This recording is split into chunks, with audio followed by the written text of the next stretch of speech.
Good evening and welcome to South Asia Newsline. I'm Lipakshi Khurana. Here are the top stories we're tracking for you on Monday, the 20th of December. Buffer stock of medicines ready, monitoring Omicron situation with experts, says India's health minister.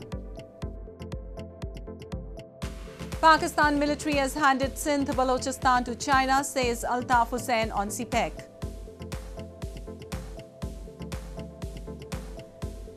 An Islamic countries pledge fund to stave off Afghanistan chaos. And now for all the details, India's Health Minister Mansukh Mandavia on Monday told the Parliament a buffer stock of medicines has been arranged by the government and is monitoring the situation arising out of the cases of Omicron COVID-19 variant with experts daily. He assured India is all prepared to tackle a fresh wave if it arises. The tally of Omicron infections rose to 168 in India on Monday after Maharashtra, Delhi and Karnataka logged fresh cases of the new strain.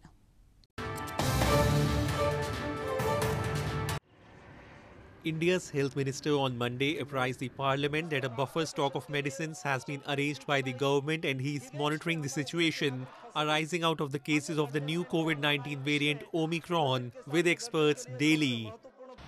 The health minister said capacity of oxygen cylinders, ventilators and stock of medicines have all been raised as he highlighted precautionary measures being taken to tackle the virus spread.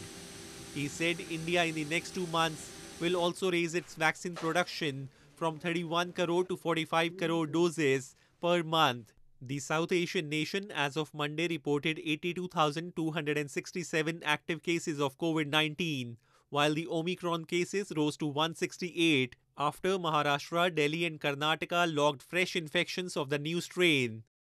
ये buffer stock भविष्य में जो case बढ़ेंगे तो buffer stock का उपयोग किया जाए और आने वाले दिनों में इस क्राइसिस में हमें दिक्कत ना हो, ये भी हमने व्यवस्था करके रखी है। ऑक्सीजन की कैपेसिटी, ऑक्सीजन प्लांट की कैपेसिटी आज बढ़ चुकी है। Meanwhile, Delhi's Chief Minister Arvind Kejriwal called on the centre government to allow booster doses as Omicron cases rose to 28 in the Indian capital after 4 new cases were reported on Monday. Kejriwal said given the rise in infections, now all positive cases in the national capital will be sent for genome sequencing for Omicron. Foreign ministers of Uzbekistan, Turkmenistan, Kazakhstan, Kyrgyz Republic and Tajikistan called on Indian Prime Minister Narendra Modi in New Delhi on Monday. The Central Asian foreign ministers were in Delhi for the third India-Central Asia dialogue held over the weekend, where the 6 nations called for immediate aid for Afghans and proposed the use of the India-run terminal at the Chabahar port in Iran as a route for trade. Foreign ministers of 5 Central Asian nations called on Indian Prime Minister Narendra Modi in capital New Delhi on Monday. Foreign ministers of Uzbekistan, Turkmenistan, Kazakhstan, Kyrgyz Republic and Tajikistan were in New Delhi for the third India-Central Asia dialogue held over the weekend. The visit came ahead of the summit-level meeting at leaders level in January. The leaders are also invited as chief guests for India's Republic Day celebrations and parade due next month. In the third meeting of the India-Central Asia dialogue, Afghanistan remained the point of focus among the foreign ministers on Sunday. A joint statement issued at the end of the deliberations as part of the dialogue hosted by India's Foreign Minister S. Jaishankar said it was important to provide immediate humanitarian aid for Afghans. Our concerns and objectives in that country are similar: a truly inclusive and representative government, the fight against terrorism and drug trafficking, ensuring unhindered humanitarian assistance, and preserving the rights of women, children and minorities. We must find ways of helping the people of Afghanistan. The dialogue also decided to explore establishing joint working groups to address issues of free movements of goods and services between India and Central Asian countries, according to the statement.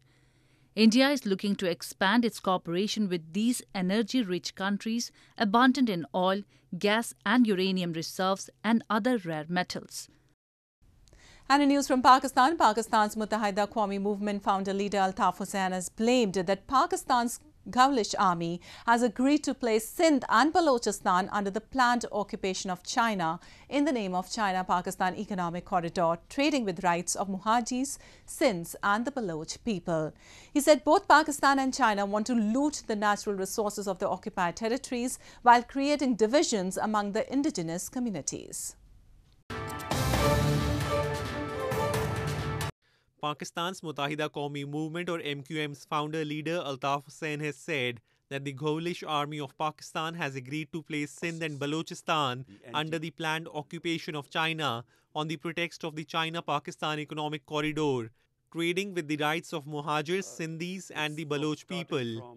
In a virtual address this past weekend, Altaf Hussain said demonic and terror-sponsoring state of Pakistan and its army along with China want to loot the resources of the occupied territories while dividing the masses. Activists have long blamed the Pakistani army has killed and displaced thousands of Baloch, Sindhis and Muhajirs in recent years in Sindh and Balochistan region, and these incidents have increased many-fold since the launch of the CPEC. कि वो लड़ाने वाले फौजी establishment के लोग वो और China मजे करते रहे और सिंधी और उर्दू बोलने वाले आपस में एक दूसरे को दुश्मन समझकर लड़ते रहे. Hussain, who lives in exile in London, urged Sindhis and Muhajirs, the community of Urdu-speaking immigrants who settled in Pakistan after its formation in 1947, to unite for freedom of Sindh. Islamic countries have pledged to set up a humanitarian trust fund for Afghanistan, as with millions facing hunger and a harsh winter setting in, Pakistan's Prime Minister warned of chaos if the worsening emergency was not urgently addressed.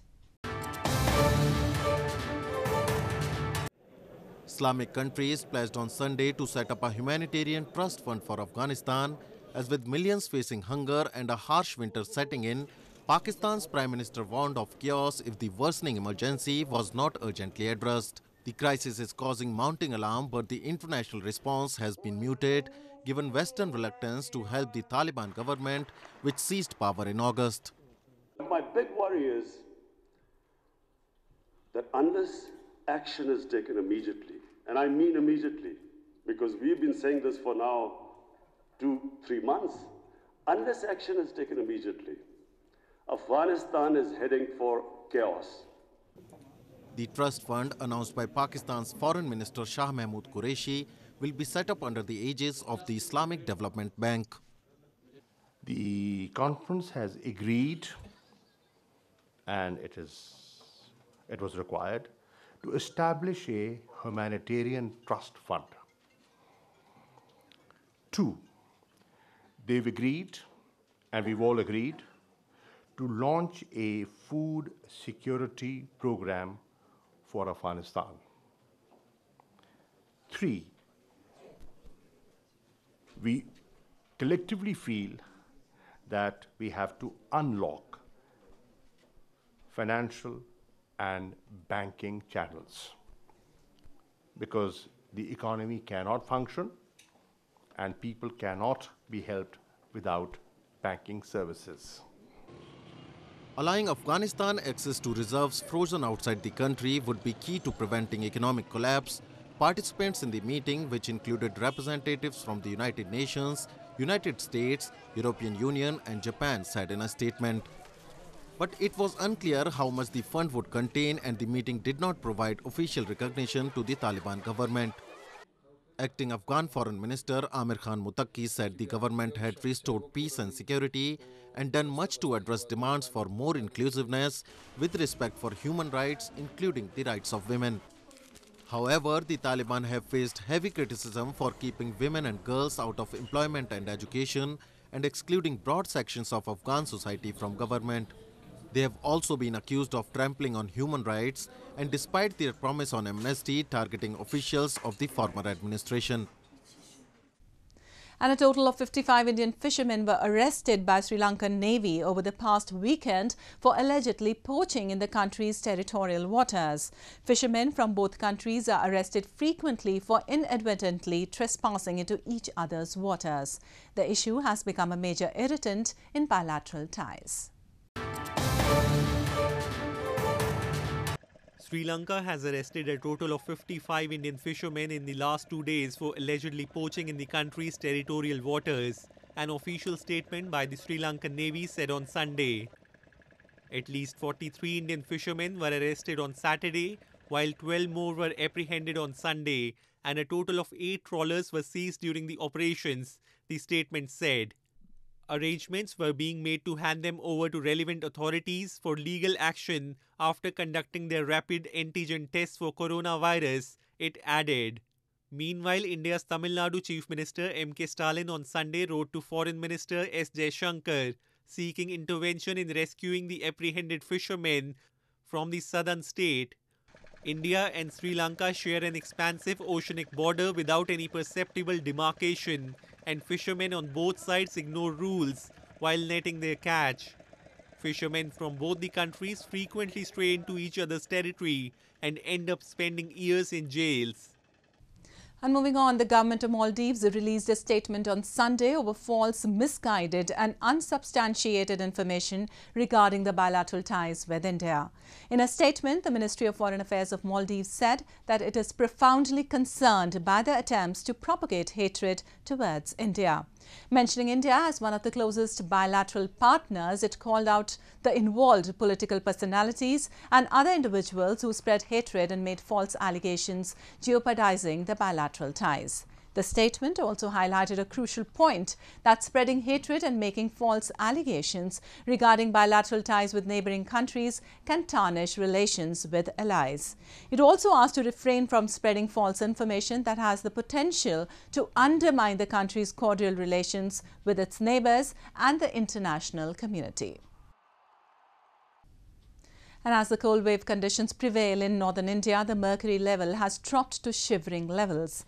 The chilling dip in the average temperatures has prompted everyone from men to gods to wool up to fight the cold.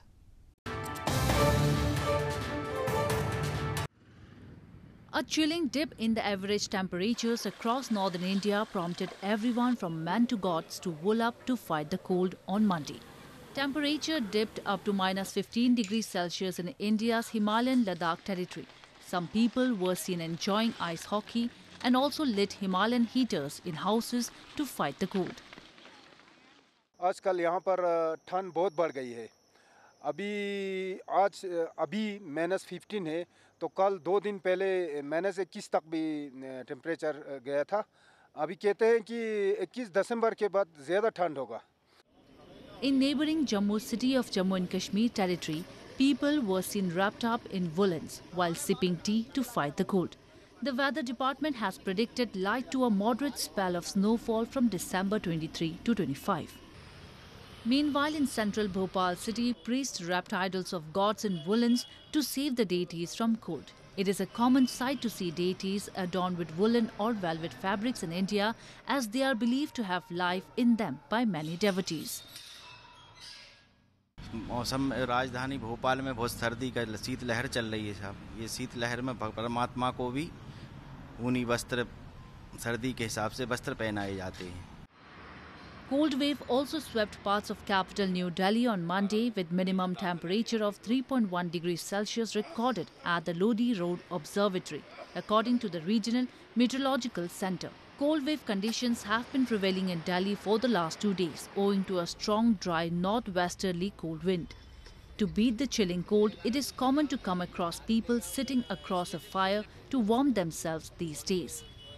South Asia's winters are not as cold as other regions, such as North America, but the millions of poor here are hit harder because they live in the open and do not have enough warm clothes and often die. Well, that's all we have for you from South Asia this evening. Now our viewers can watch the show on SouthAsiaNewsline.com. You can also visit us on Facebook.com/SAsiaNewsline and follow us on Twitter @SAsiaNewsline. That's all in tonight's edition. We'll see you same time tomorrow. Good night.